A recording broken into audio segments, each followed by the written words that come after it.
Bueno, buenos días. Buenos días. Bienvenidas a esta clase que es la número 7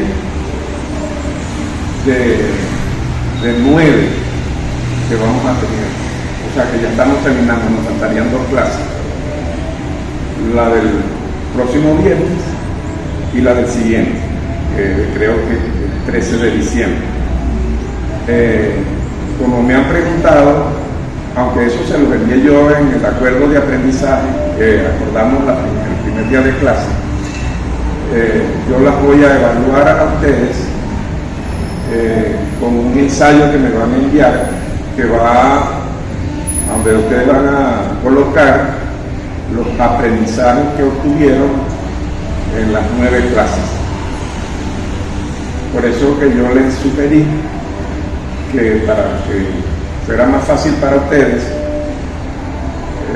los viernes o después de las clases, puede ser el mismo viernes o el sábado, mientras que recordaran la clase con sus apuntes, ustedes hicieran como un resumen, media paginita, lo más importante que hayan aprendido, y después lo que van a hacer después de la última clase, que es el 13, es copiar en un papel o digitalizado estos 9 resúmenes de media página, que serían entonces como, si son de media página cada resumen, se les quedaría como 4 o 5 páginas el ensayo. Esto es como un ejemplo que les estoy dando, porque si quieren entenderse más tampoco hay ningún problema. Si no tienen facilidades para copiar, para escribir el informe, lo escriben en un papel, lo hacen en papel manuscrito.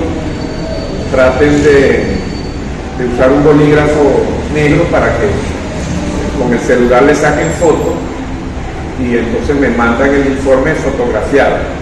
Si tienen en su casa una Lac o una PC, pues lo hacen en la PC y me lo envían digitalizado. Lo pueden enviar a mi dirección electrónica, que yo se la coloqué el primer día, o lo pueden enviar a través de alguna de las plataformas como Telegram o WhatsApp, a cualquiera de las dos. De todos modos, les recuerdo que la dirección electrónica es mi apellido, aunque Domínguez lleva acento, es sin punto, porque es una dirección electrónica. Entonces pone mi apellido, que es Domínguez, pegadito y todo en minúscula por ventajas, que es mi nombre. Y después, lo que siempre colocamos, @gmail.com. Esa es mi dirección. Ahí me la pueden enviar. Como eso ahorita casi nadie usa el correo electrónico, entonces a mí me lo pueden enviar por Telegram o por WhatsApp. Si ese fuese el caso, entonces necesito darle el teléfono que tengo vinculado a Telegram y a WhatsApp. Y ese número también se los di en la primera clase, el 0416 655 18 38. Entonces ahí me envían el trabajo. Acuérdense que lo envían después del 13 de diciembre, el mismo 13 o el 14. Yo espero, no hay ningún problema no se angustien por la fecha, pero traten de salir eso lo más pronto que puedan. La clase de hoy, en la clase pasada estuvimos viendo el plan de la patria, que como se lo dije la semana pasada, es una ley de la República, es una ley, ¿no? De todo Venezuela, este plan no es de un partido o de un bloque o de todo el país, de toda Venezuela, una ley del país. El nombre es Plan de la Patria, como lo están viendo aquí, 7P, Plan de la Patria, las grandes transformaciones. Entonces, en la clase que tuvimos el viernes pasado, hicimos toda una clase sobre las categorías para el curso nuestro, que es de comprensión de la realidad, cómo comprendemos la realidad de las transformaciones que están contenidas en este plan. No vamos a desarrollar cada una de las 7. Yo se las coloqué la vez pasada. Son 7, ¿no? Económica, política, social, ecológica, geopolítica y bueno, creo que ya se las nombré todas. De todas maneras están en el plan, y este plan que yo tengo aquí yo se los envío a ustedes. Si se les perdió o porque lo borraron, escríbanme, que yo se los envío de nuevo. Y voy a aprovechar también, a lo mejor se lo envío sin que me lo pidan, para tener garantías que lo van a tener. Y además les voy a enviar de nuevo el acuerdo de aprendizaje que aprobamos en la primera clase, que ahí están las instrucciones, cómo es que van a hacer el ensayo, cuántas páginas, todo eso te explicaría allí. Pero como eso fue cuando comenzamos el curso, entonces a lo mejor se les ha olvidado o lo han borrado, yo se los voy a enviar de nuevo para que lo tengan, como ya estamos terminando, para que lo tengan actualizado. Entonces yo hoy, la clase de hoy no va a ser muy larga, primero porque saliendo de la casa, el carro estaba en una falla y no me quise poner a traerme, me traje otro vehículo de la casa, otro carro de la casa, y ya yo estaba preparado para venir a encontrarme con ustedes, y entonces tenía en la consola del carro tenía el celular, y entonces no traje el celular. María. Entonces yo le pedí a María que grabara la clase. Ya después veremos cómo ella la coloca, porque los videos en WhatsApp ni en Telegram se pueden poner un video corto de 5 minutos, pero en una clase no se puede poner. Entonces para colocar la clase hay que subirla a YouTube, y yo no subo las clases a YouTube públicas, no son para que cualquiera que se meta en YouTube la va a ver, privada. Entonces cuando uno la sube tiene que indicarle cómo es que la va a colocar. Entonces YouTube genera un enlace que es lo que yo le envío a ustedes, pero usted no recibe el video, usted recibe el enlace, porque el video está almacenado en el servidor de YouTube. Entonces esa es un poco la manera de cómo vamos a operar. Ya yo me pongo de acuerdo después con María para hacerlo. Después que termine la clase me quedo un ratito con ella para ver cómo vamos a hacer para que tengan la clase, porque hasta ahora con esta clase, que es la número 7, todas las tenemos, creo que todas las tenemos grabadas. Y entonces cuando estén haciendo el informe final, el ensayo que me van a enviar, van a tener, si tienen que consultar algo de la clase, lo pueden hacer sin ningún problema. Bien, entonces ya hablamos, le explicamos porque, en qué consiste más o menos el plan. De todas maneras, no está de más que se lo recuerde. Si hay problemas, María, con el almacenamiento, no, tranquilo, se corta y entonces hacemos otro. Te aguanto. Pero yo espero que, yo voy a tratar de que la clase de hoy no sea tan larga para que no haya problemas de eso. Bien, entonces, yo les expliqué en la clase pasada, en realidad no me metí en específico con ninguna de las transformaciones, sino más bien era como comunicarles a ustedes el marco de categorías, el marco teórico para interpretarlas, para conocerles cómo son las transformaciones. Eso fue lo que hicimos en la clase pasada.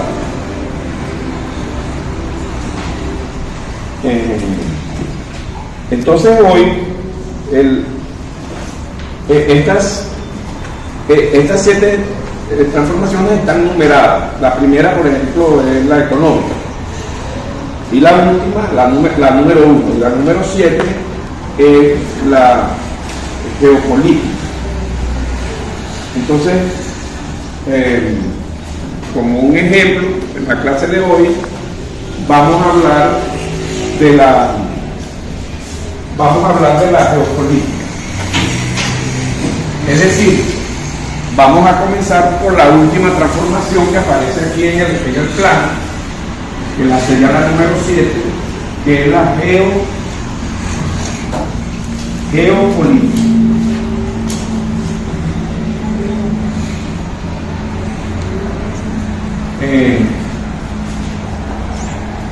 En la geopolítica hay cosas que son internas de Venezuela, de la realidad de Venezuela, y hay aspectos de la realidad que son internacionales. Pero en el mundo, en la realidad que nos tocó vivir en estos momentos en el mundo, pues hay mucha conexión entre lo que pasa en el mundo, los acontecimientos de la realidad en el mundo, con los acontecimientos que nos acontecen a nosotros y a nosotros en el país. Entonces, por eso no está muy desligado. En clases anteriores yo les he explicado ejemplos. Le dije en clases anteriores, les expliqué que terminando el siglo XV, en 1492, eso es siglo XV, en donde hoy se conoce como Península Ibérica. En el siglo XV esos nombres no existían. Habían sido dominados por los musulmanes, principalmente de un país que queda en África, en el norte de África, hacia el oeste, en el noroeste. Marruecos se llama el país, con costa ahí al Atlántico, y casi que limitando pues, con la península ibérica. Entonces ellos invadieron a los latino-germánicos que estaban en Europa y los dominaron durante muchos siglos. Entonces yo les expliqué que para 1400, ya yo estoy hablando al final de esa dominación, que fue en 1492, pero imagínense varios siglos antes de 1492 estaban dominando. Entonces, claro, allá había una geopolítica, y esa geopolítica era que el mundo árabe, musulmán, era el centro. En realidad no era Marruecos, no era África. En realidad el centro estaba en Bagdad, que es la capital de Irak, árabe, Bagdad. Y entonces Lo que quiero que recordarles, porque este es un recordatorio de clase que ya yo les he dado a ustedes, es que en esa época, en esa etapa pues, de la historia, el centro era el mundo árabe, musulmán, y Europa, y en este caso estamos hablando de Europa, la península ibérica, era la periferia, así era la geopolítica. Después de varios años de guerra, de reinos, porque no había países, habían reinos, habían reinos en lo que ahorita es Portugal, había reinos donde ahorita es España, funcionaban reinos, pero hablando del siglo XV. Entonces, imagínense ustedes, los que dominaban eran los musulmanes, pero musulmanes de Marruecos, que eran negros africanos. Entonces, esos eran los que dominaban. Y Europa era muy atrasada y era una periferia del mundo musulmán. Pero en este año, en este año pasó, pero ya tenía, antes de 1492, ponle que unos 8 años de guerras ahí combatiendo contra los musulmanes, y comenzando 1492 en enero lograron expulsarlos. Y entonces eso produjo un cambio geopolítico. Desde el tema que estamos hablando de la geopolítica, hubo un cambio geopolítico en 1492. ¿Sí? Para que lo comprendamos, de un mundo donde había un polo hegemónico que era el mundo árabe musulmán, el centro, hubo un cambio geopolítico porque esa periferia logró expulsarlos. Primer acontecimiento que deben tener presente: esos reinos, sobre todo dos, uno de un reino que se llamaba Castilla y otro que se llamaba Aragón, lograron expulsar a los árabes. Y eso fue en enero. Pero ese no fue el único acontecimiento que hubo en este año 1492, sino que cuando en enero los expulsan, esos reinos recogen dinero para organizar una expedición para cruzar el Atlántico, que ellos nunca los habían cruzado. Porque aquí está, por ejemplo, la península ibérica, aquí está África, esto es el Mediterráneo, todo esto es Asia, y en el oriente de Asia está, por ejemplo, lo que ahorita es China, ese nombre de China tampoco existía en esa época. Entonces aquí los llamaban las Indias, pero todo el comercio que se hacía desde esa Europa, desde el siglo XV, era con las Indias. Ellos salían de aquí de la península, este es el Mediterráneo, cruzaban el Mediterráneo y aquí ya en tierra firme empezaban caravanas de camellos que llegaban en caravana y regresaban. Claro, ellos expulsaron de las penínsulas ibéricas a los musulmanes, pero los musulmanes seguirían dominando el Mediterráneo. Los musulmanes seguirían dominando el Mediterráneo. Entonces, ellos no podían comerciar. Estos reinos que estaban aquí no podían comerciar así. Ustedes saben, ¿y por qué no bajaban aquí hasta el final y atravesaban aquí todo el mar Índico y llegaban aquí a las Indias? que hoy se llama China. Fue muy complicado. Entonces, ellos decían, si la Tierra es redonda, si nosotros salimos de aquí, podemos, como la Tierra es redonda, entonces podemos llegar a la India. Eso fue lo que trataron de hacer. Entonces, ellos se encontraron aquí con nuestro continente. En nuestro continente se llamaba aquí digamos que está Panamá, Colombia, ya entre Panamá y Colombia estaban unas etnias,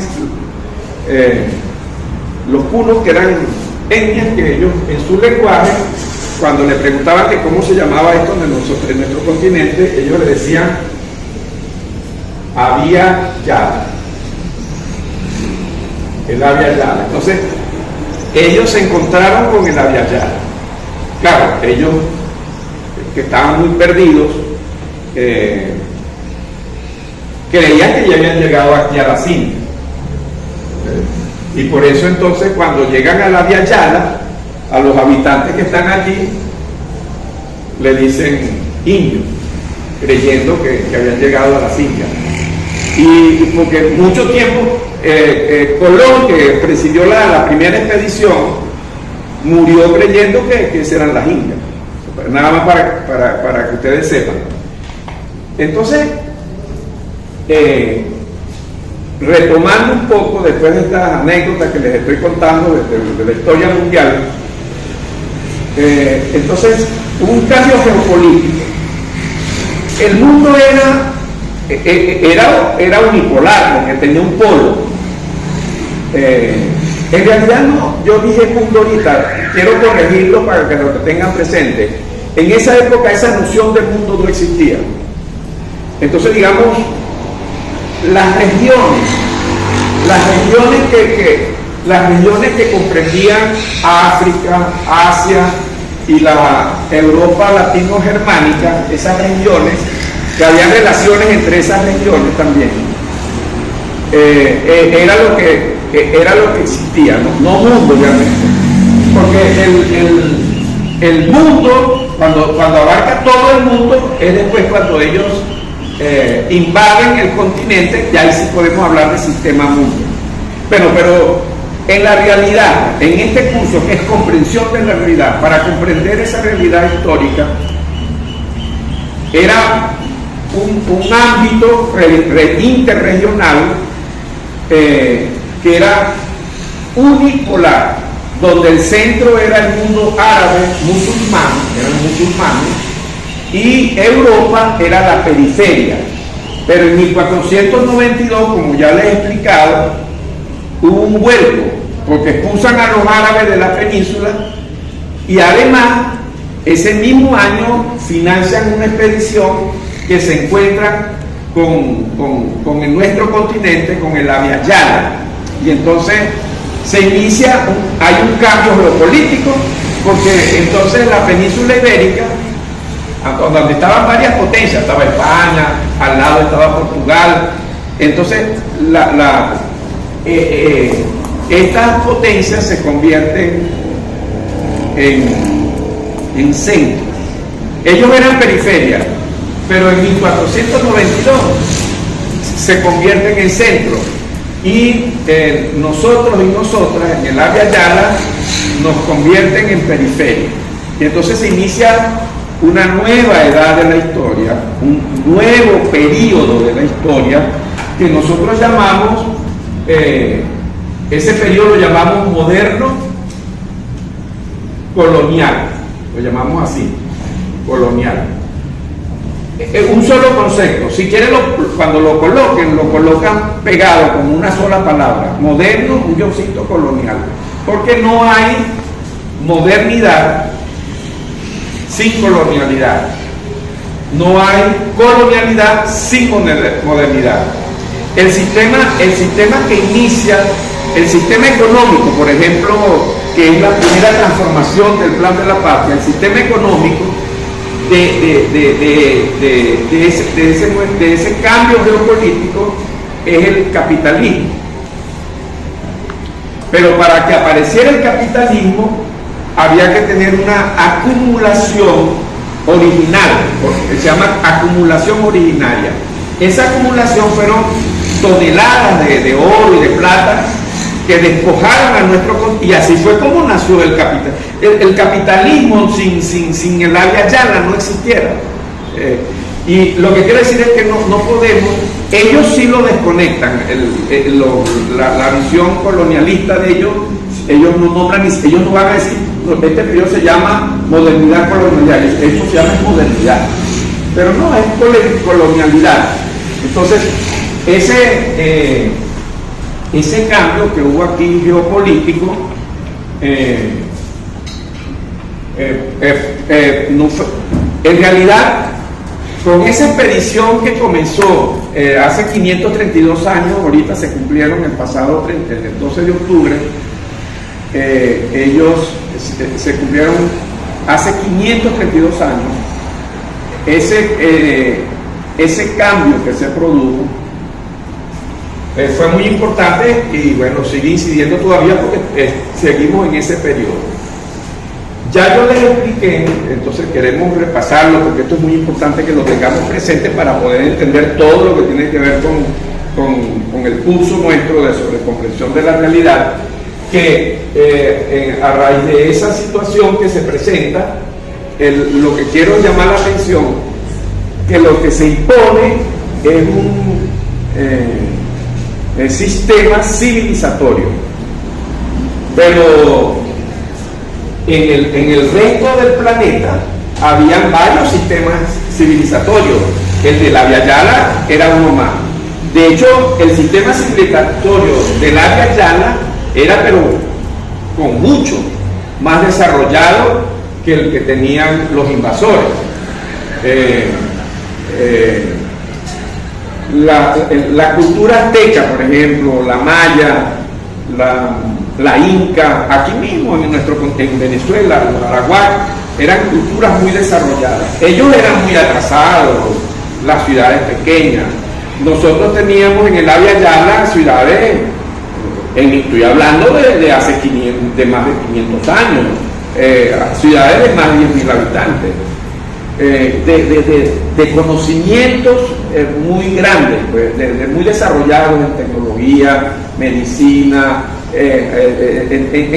en casi todas las áreas, un gran desarrollo. Ellos no lo tenían, pero ellos tenían un sistema, unas lógicas y principios organizadores con los que organizaron esa nueva geopolítica, en la que ellos consideraron que su sistema civilizatorio era universal, y entonces y que había que imponerlo a todo el mundo. Por eso que ellos trajeron, pero no solamente fue en el campo económico. Yo les hablé del capitalismo, pero era en todos los campos. Entonces eran unas lógicas que siguen hasta hoy, y para entender todo lo que está pasando en el mundo hoy hay que estar familiarizados o familiarizadas con esas lógicas, con esos principios, porque son los mismos. Ustedes dicen, pero Estados Unidos está cometiendo un genocidio en Palestina, genocidio, o sea, matando a las mujeres, a los niños, a los ancianos, no a Hamás, no a la resistencia, sino a la población civil. Es un genocidio. Esa lógica de genocidio tiene 532 años. Exterminaron a la población. Eso fue genocida con la población, al punto que como la exterminaron y para el capitalismo necesitaba mano de obra, hubo que después venirse aquí a África,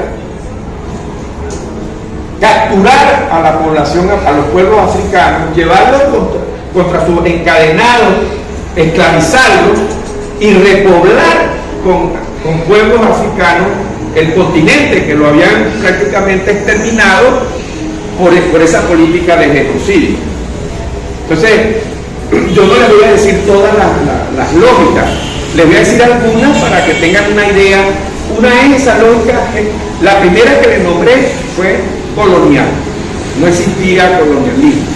Ahorita estoy hablando de otra lógica, el esclavismo, otras lógicas, el racismo. Antes, hasta ese momento en el planeta,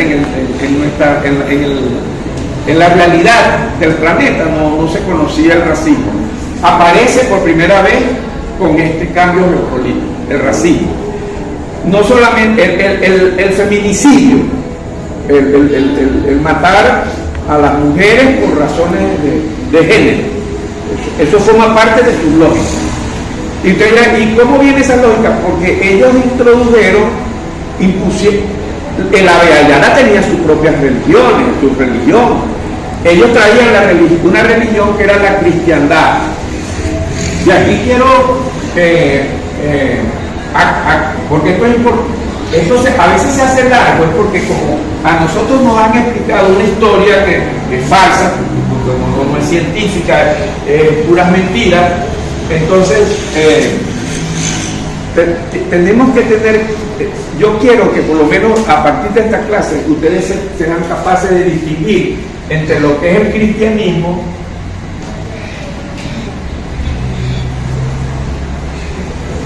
y otra cosa que la vamos a llamar la cristiandad, que es como una distorsión del cristianismo. La cristiandad.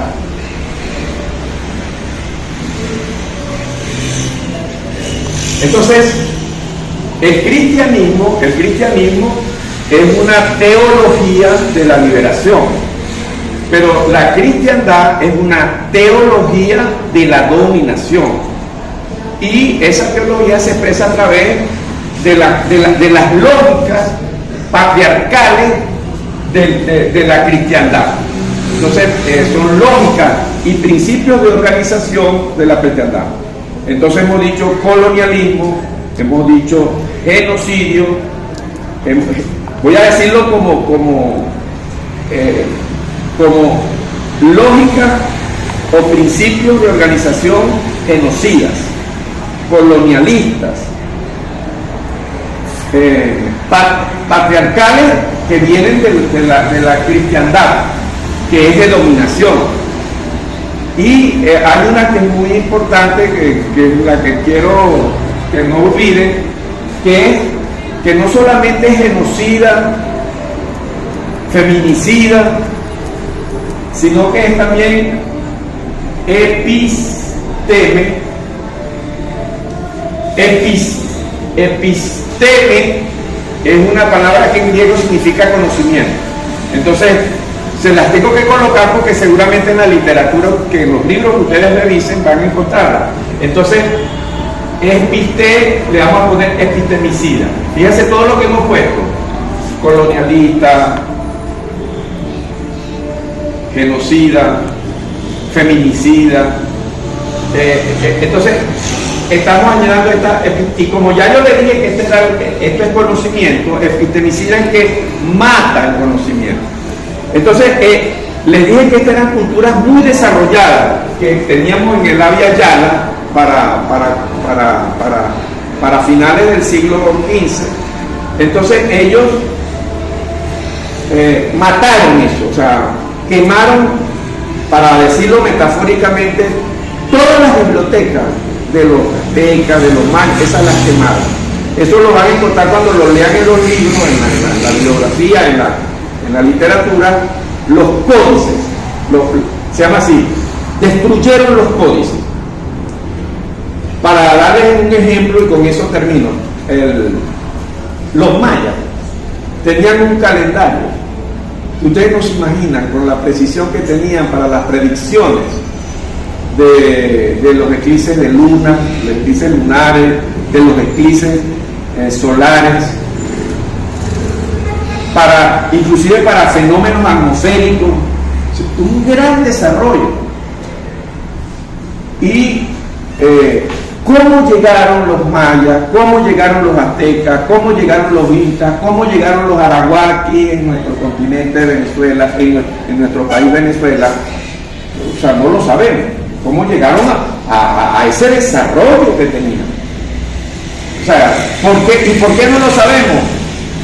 Porque todas las bibliotecas, todo donde la encontraban, destruían eso, lo quemaban. Y si eran cosas hechas, escritas en piedra, las destruían. Destruyeron todos los códices. Eso es lo que quería que estuviéramos presentes de eso. Entonces, ese mundo, yo les expliqué la vez pasada, y como esto es muy importante, por eso estoy haciéndoles un repaso para que lo vean. Cuando comienza hace 532 años, era un mundo unipolar. ¿Y cuál era la potencia hegemónica? España. Después, por cosas que en la clase de hoy no podemos desarrollar, solamente se las voy a decir tal vez en otra oportunidad que nos encontremos, podemos hablar de estos temas y profundizarlos. España después de un siglo entró en declive y otra potencia asumió la hegemonía, Holanda. Después Holanda también duró casi un siglo con su hegemonía y vino otro país, pero después entró en crisis su hegemonía y hubo entonces otro país que se erigió como país hegemónico. Entonces, ese es Inglaterra.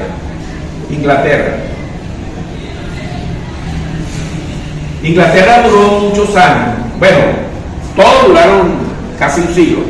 Inglaterra también duró. En 1945, este año, muy importante que lo recuerden, 1945, aquí está, 1945, en este año, terminó, hubo en el mundo, comenzando el siglo XX, hubo unas guerras, dos guerras, que fueron guerras entre imperios para repartirse el mundo. Entre imperios. Por eso es que hubo una primera guerra, estamos hablando de 1914, interimperialista. Cuando le digo primera guerra interimperialista, es porque es una guerra entre imperios para repartirse el resto del mundo. Y después hubo una segunda guerra, también, ahí de potencias, para continuar pues el reparto del mundo, y entonces es la segunda guerra interimperialista que empezó.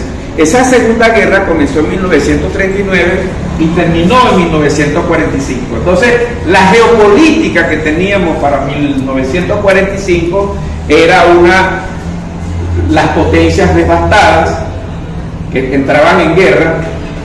La van a escuchar como mundial, pero ya ustedes saben que eso no era mundial, que eso eran unas potencias nada más. Pero como nosotros no aparecemos en la historia, entonces dice que el mundo eran esos pocos países. Entonces Inglaterra, con esa guerra, la segunda guerra imperialista, quedó devastada, Francia quedó devastada, Alemania quedó devastada, la Unión Soviética quedó otro país devastado. Entonces esos países quedaron devastados. Estados Unidos entró en la guerra, no comenzando, sino al tiempo, claro. Como ya se lo expliqué la vez pasada, Estados Unidos entró en la guerra y sí hubo bajas, o sea, hubo estadounidenses que murieron en esa guerra, pero poquito, ponle unas 300.000. Estados Unidos no ganó esa guerra, y yo tengo que decírselo porque como desde pequeño y de pequeña nos están diciendo que esa guerra la ganó Estados Unidos, entonces nosotros no creemos la mentira de que fue Estados Unidos, no. La ganó el Ejército Rojo, la Unión Soviética, a un costo no de 300.000 muertos como Estados Unidos, sino de 30 millones o sea, de muertos le costó eso a la Unión Soviética para ganar esa guerra. Pero bueno, este cuento viene al caso porque lo que quiero decirles es que Estados Unidos, que no estaba allí en el continente, que no estaba devastado, se pudo elegir como polo hegemónico. Entonces siguió a España, Holanda, Inglaterra. A partir de 1945, Estados Unidos es el polo hegemónico. Fíjense que ya teníamos casi 500 años con un mundo unipolar. Entonces hubo un proceso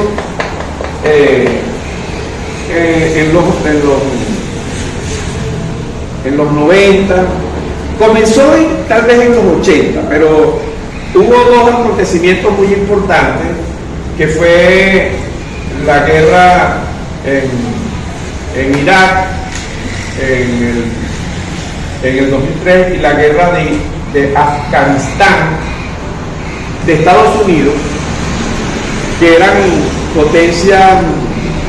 Estados Unidos era una potencia militar muy grande, de mucho poder. Irak no, el pueblo afgano menos. Entonces esas guerras que fue de Estados Unidos contra esos pueblos fue una guerra asimétrica. Asimétrica significa que hay un bando que tiene mucho poder y otro que no tiene poder. Entonces es una guerra asimétrica. Pero entonces en las guerras asimétricas, eso tengo que explicárselo para poder entender la derrota de los Estados Unidos. En una guerra asimétrica, el país poderoso, el bando poderoso, que es muy poderoso, no le puede ganar al débil, entonces pierde la guerra. Por eso que Estados Unidos perdió la guerra en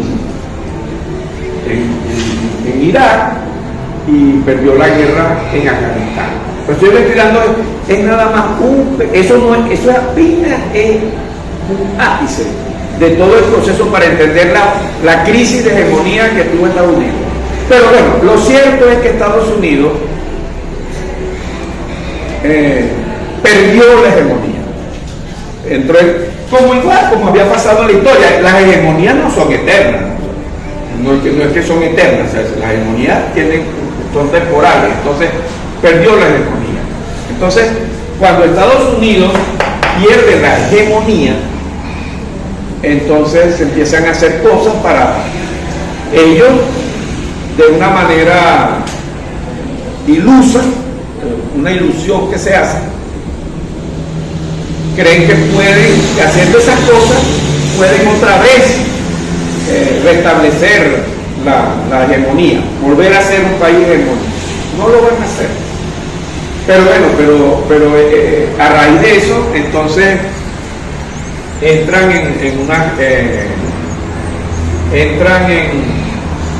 ellos definen, Estados Unidos define cuáles son los países que le están impidiendo, que se le están cruzando en el camino, que les impide volver a ser hegemónico.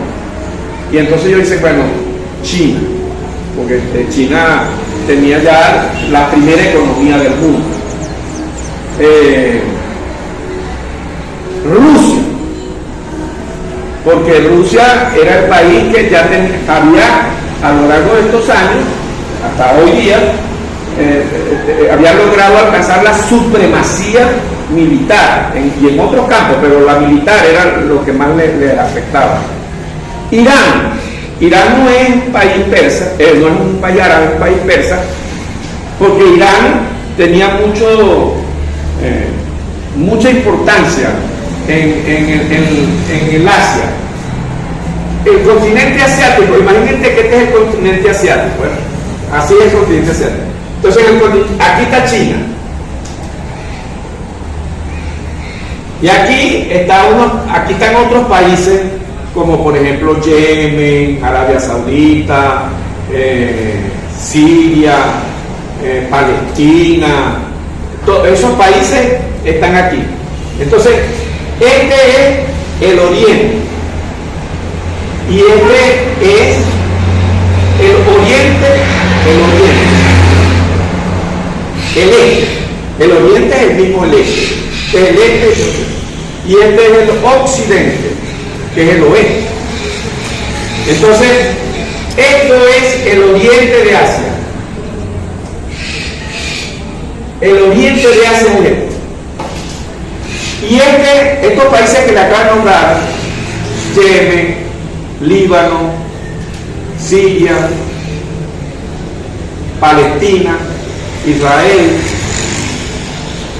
no son el Oriente, son el Occidente. Entonces Inglaterra, una isla que queda por aquí, que son isleños de ahí de esa isla de Inglaterra, nos inventaron que esto es el Medio Oriente. Entonces yo lo que les pido a ustedes, como jóvenes, como de las nuevas generaciones, es que no nos sigamos tragando esa mentira. Entonces no sigamos diciendo Medio Oriente, porque eso no es, esa es la visión de los dominadores de Inglaterra que inventaron estos nombres. Entonces, ahorita yo lo escucho mucho en estas cosas que ustedes están viendo a través de los medios y de las redes, de cosas que hay que corregir, epistémicamente hay que corregir.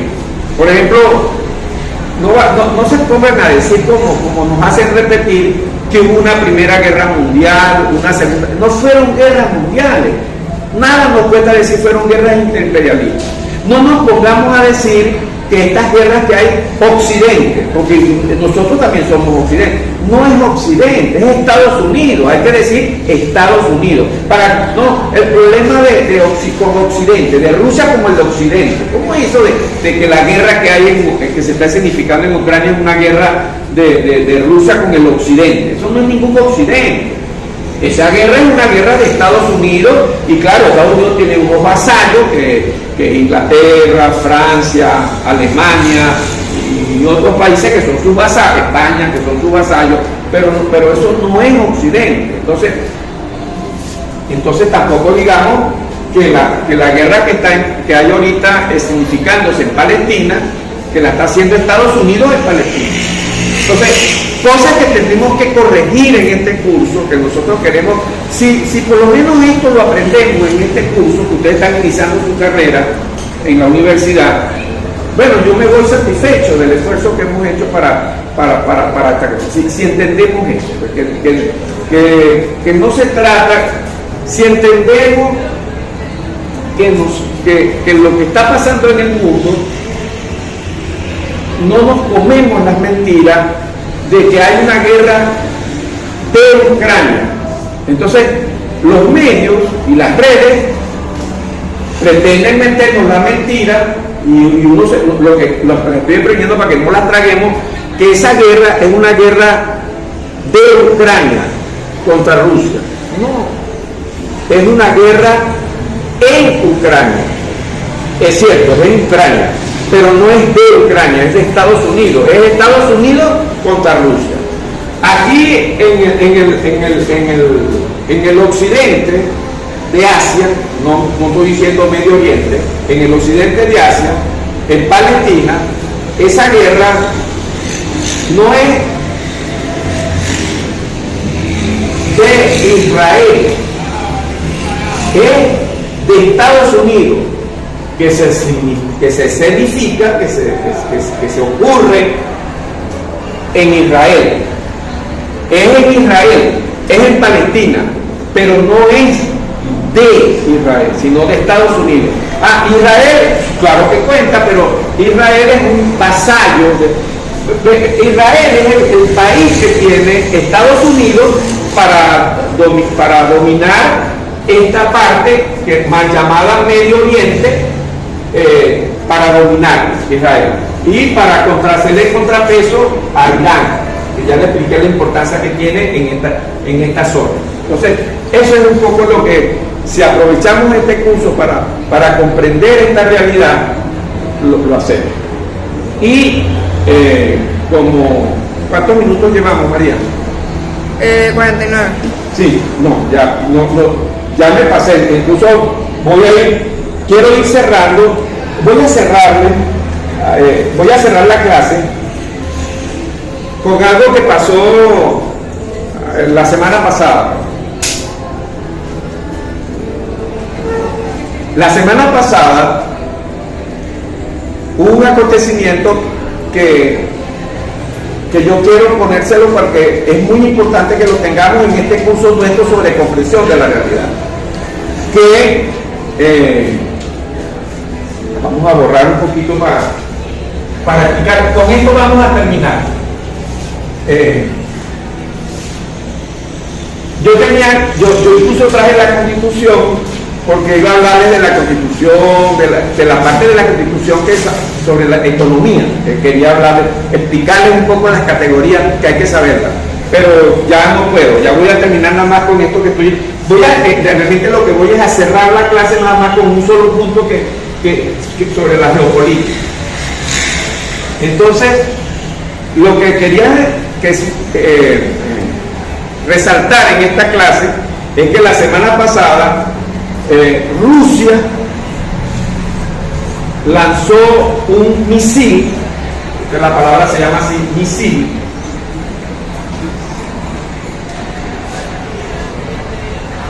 hipersónico.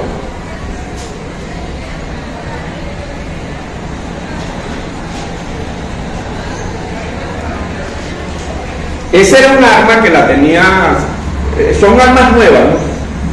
Hay varias armas nuevas, hoy no vamos a hablar de todo eso, sino quiero hablar de esta arma nueva, secreta hasta la semana pasada cuando que se utilizó en un escenario real, pues, operativo, pues. Este misil, nunca lo habían lanzado. Entonces, nos podemos aprender, porque yo creo que nada cuesta aprendernos un nombre para saber cuando estemos hablando. A ese misil, Rusia, los rusos le pusieron un nombre, por supuesto, si es un misil ruso le pusieron un nombre en ruso, que más o menos transliterado al castellano, que lo voy a escribir aquí, es así, miren, Ores. Ustedes escriben así, Ores, y después de Ores ponen una H, y después Nik. Nik termina en K, así. Entonces, acuérdense de ese nombre, no se les olvide. Entonces ya saben que Oresnik, el misil se llama Oresnik. Oresnik lo van a encontrar. A veces yo digo, como es ruso, en ruso no sé, yo oigo por lo menos los noticieros en ruso, en idioma ruso, yo no los oigo que yo lo pronuncio Oresnik, porque es ruso, pues entonces. Pero nosotros lo podemos decir en castellano, pero solamente para que lo supieran, en ruso es Ariel. Entonces, yo oigo el ruso como ellos pronuncian Ariel, porque en ruso se pronuncia Ariel. Pero yo les recomiendo que lo hagamos en castellano, Oriente. Oriente es una palabra en ruso que significa, toda la palabra Oriente significa color avellana, color avellana. Eso tiene una explicación porque ellos le pusieron ese nombre, pero ahorita no lo vamos a considerar, solamente que yo te lo estoy diciendo para que recuerden. Entonces, yo voy a decir, estoy cerrando la clase con esto. ¿Y por qué la estoy explicando? Porque él estaba hablando de cambios geopolíticos desde 1492, después todo lo que ha pasado en los años 80, 90, cuando Estados Unidos entra en una crisis de hegemonía y pierde la hegemonía, y entonces ahora uno pudiera pensar, no sé si a ustedes se les ha ocurrido pensarlo, que si primero un mundo unipolar España, un mundo unipolar Holanda, un mundo unipolar Inglaterra, un mundo Estados Unidos, perdida la hegemonía de Estados Unidos, iba a haber otro país, a lo mejor viene China, Rusia, pero no pasó así. Entonces el mundo esta nueva realidad, que es la materia de nuestro curso, comprensión de la realidad, ya no es un mundo unipolar, sino multipolar. O sea, que hay varios que tienen, ni siquiera multi a lo mejor no es adecuado, la otra vez se los expliqué. Le recuerden que le dije que mejor que dijéramos pluripolar. Entonces la nueva geopolítica es pluripolar. Y en esa pluripolaridad hubo un acontecimiento la semana pasada, cuando comenzamos este curso no había pasado, ya yo puedo dar la clase sobre una cosa que pasó hace pocos días, la semana pasada, que es el uso de este misil Orion. Entonces, lo lanzaron a una planta en el centro, en el mero corazón de Ucrania. Una planta allí.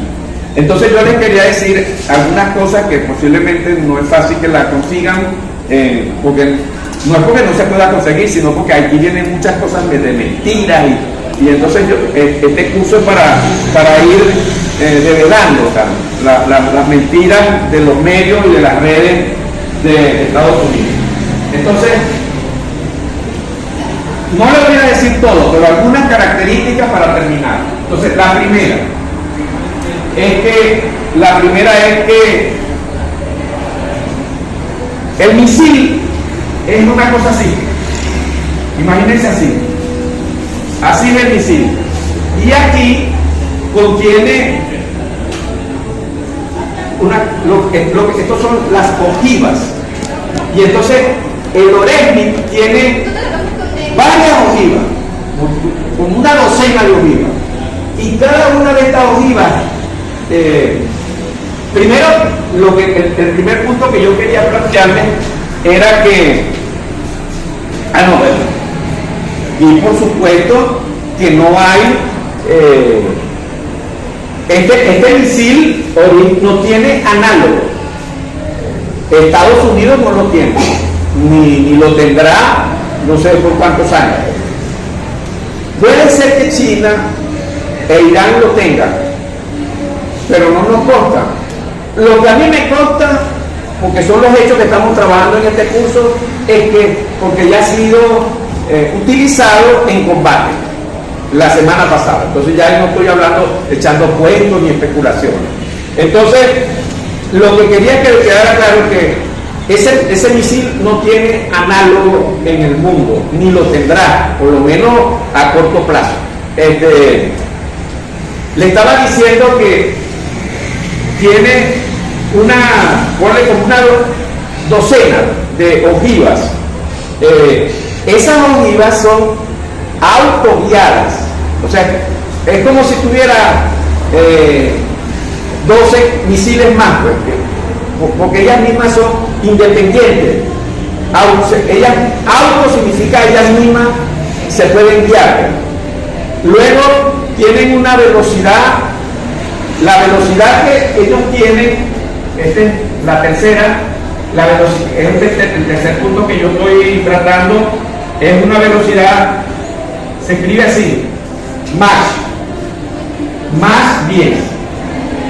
Entonces tengo que explicarles, porque si no lo explico entonces no se va a entender eso. ¿Qué significa una velocidad más 10? Yo hablo, y esas ondas de lo que yo hablo viajan a una velocidad. Esa velocidad depende de las condiciones atmosféricas. Entonces no le podemos decir que siempre va a tener la misma velocidad, porque depende de otros factores. Voy a tratar de explicarles lo más sencillo que puedo este tema, ¿no? Entonces la velocidad del sonido, esto que yo digo aquí, este sonido que yo emito, esas ondas sonoras viajan a una velocidad de aproximadamente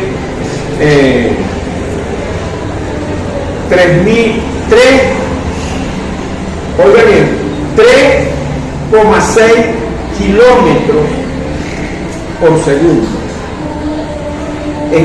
En un segundo, lo que yo hablo viaja a una velocidad de 3 kilómetros punto 6. Lo que yo digo aquí, en un segundo, la gente que está a 3 kilómetros y medio de aquí, si pudieran oírla, la oirían en un segundo. Yo lo digo ahorita y en un segundo ya está allá. Ese es más 1. Entonces, estos misiles, para que ustedes se puedan entender un poco la velocidad de esos misiles, de este misil que se probó la semana pasada, es más 10, o sea, 10 veces la velocidad del sonido. Entonces, claro, ese es un misil que lo lanzan en Rusia y en 5 minutos está en Europa. En 5, dependiendo a lo mejor en menos de 5 en Ucrania, a lo mejor lo más lejos que le queda es Inglaterra, entonces ahí sería 7 minutos. Y en Estados Unidos ya,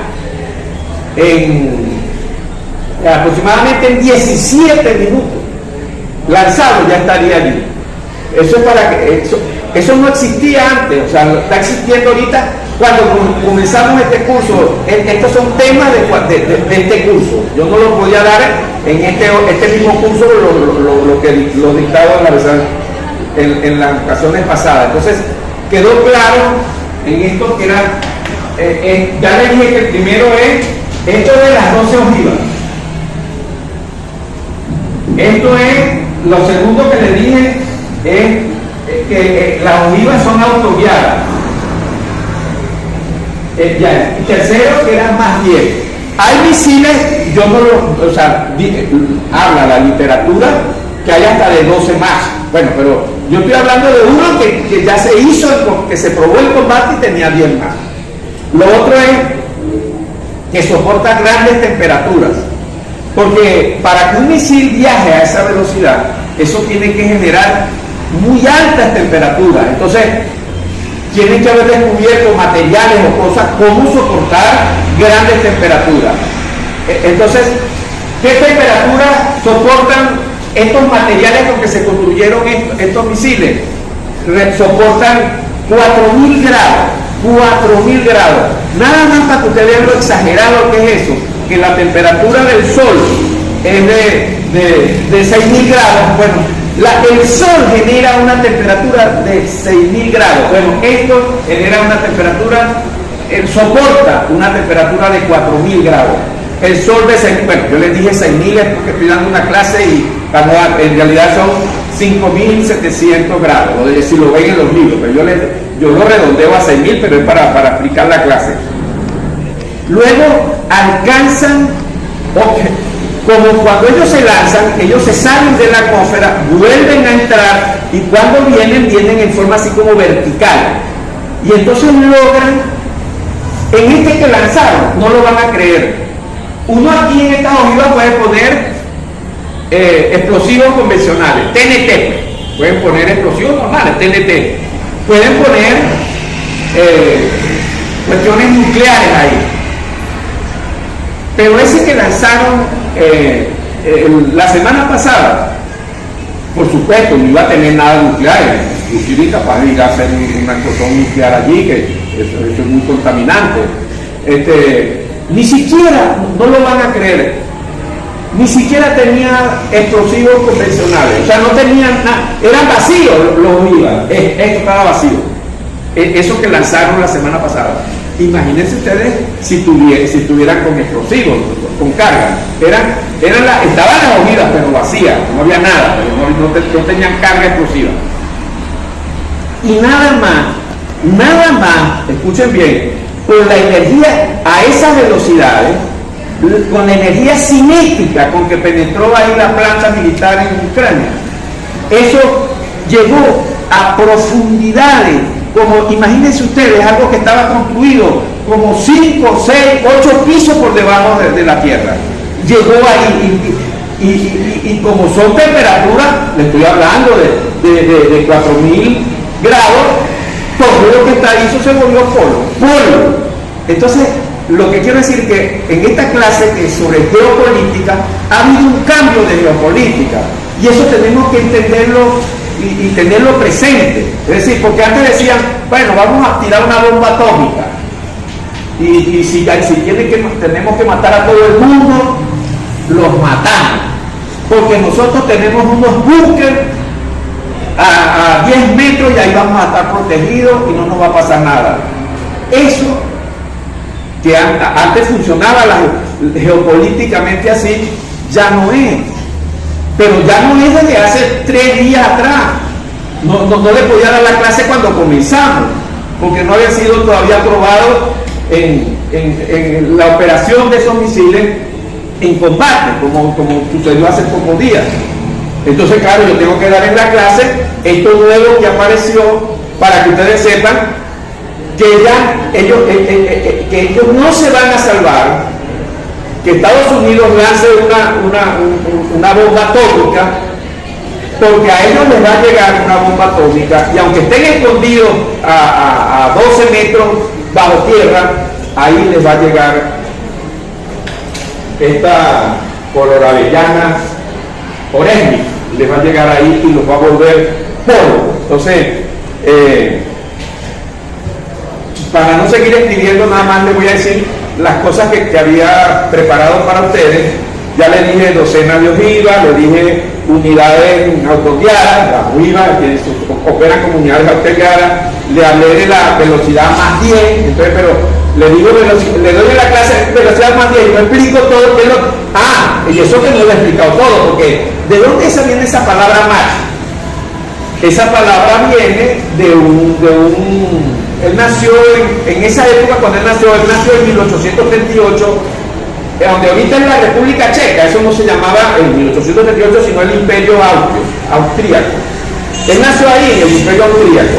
Ahorita se llama República Checa. Entonces, él nació allí y nació en 1838 y murió en 1916. Él se llamaba Ernesto. Bueno, Ernesto no, porque era en el lenguaje alemán, pues, Ernst Mach.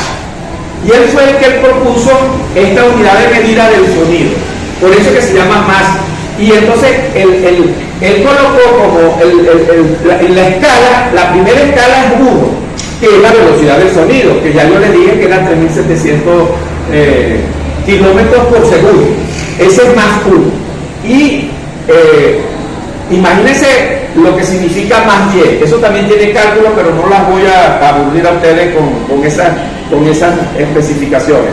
Entonces, quedó claro que alcanzan objetivos de grandes profundidades, ¿no? Eso quedó muy claro, que lo entendieron fácilmente. Miren, fíjense, un solo ataque, estoy hablando de un solo ataque, pero claro, un solo ataque con un grupo de Orezmi, un solo ataque, pero ahí tienen varios Orezmi. Un solo ataque es el equivalente a una bomba nuclear, sin ser nuclear, solamente con ojivas, con TNT, con explosivos convencionales. Es equivalente a nuclear. Si usted dice, pero está prohibida el uso de armas nucleares, bueno, es que esto no es un arma nuclear, es una arma convencional. Solo que el poder, esa tecnología que logró Rusia, ustedes no se imaginan lo importante que tiene para este cambio geopolítico que estamos hablando aquí. Esto que les voy a explicar es muy importante que lo tengan presente. No importa que no lo anoten, estamos grabando y después ustedes toman la nota. El Orezmi no es un arma de destrucción masiva. Hay armas que son de destrucción masiva, que son las que tira Estados Unidos, que mandan un arma para contra Irán o contra Afganistán y destruyen todo. O sea, quieren destruir una base militar, la destruyen, pero destruyen todas las ciudades, toda la gente que está son masivas, ¿no? Esto no.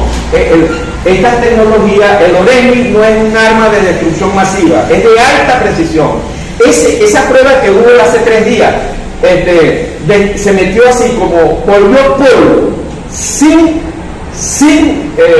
explosivos nucleares, sin explosivos convencionales, volvió polvo nada más con la energía cinética y se metió como varios pisos por debajo de la tierra donde tenían ellos, porque era una planta donde construían drones y cosas de esas, la que destruyeron. Entonces, les quedó claro que el Orezmi, que esos misiles hipersónicos no son de destrucción masiva, son no tocan ni un milímetro de una persona. Una persona puede vivir ahí al lado y no le va a pasar nada, porque no es de destrucción masiva, es de alta precisión. No es contaminante. Bueno, aquí tengo que hacer la aclaratoria.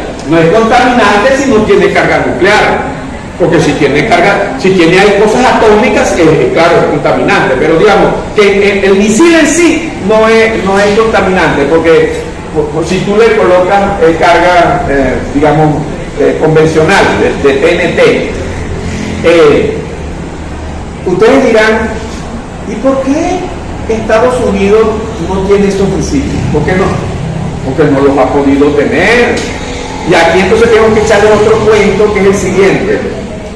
Que Estados Unidos construya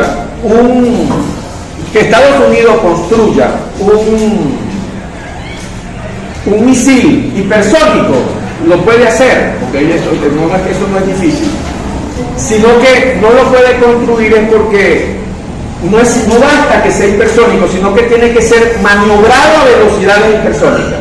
Los misiles hipersónicos ustedes no lo ven, eso va tan rápido como que usted me oiga la voz a mí, no lo ve una estela que deja, una estela, eso sí lo ve, pero lo que quiere decir es que van a velocidades hipersónicas.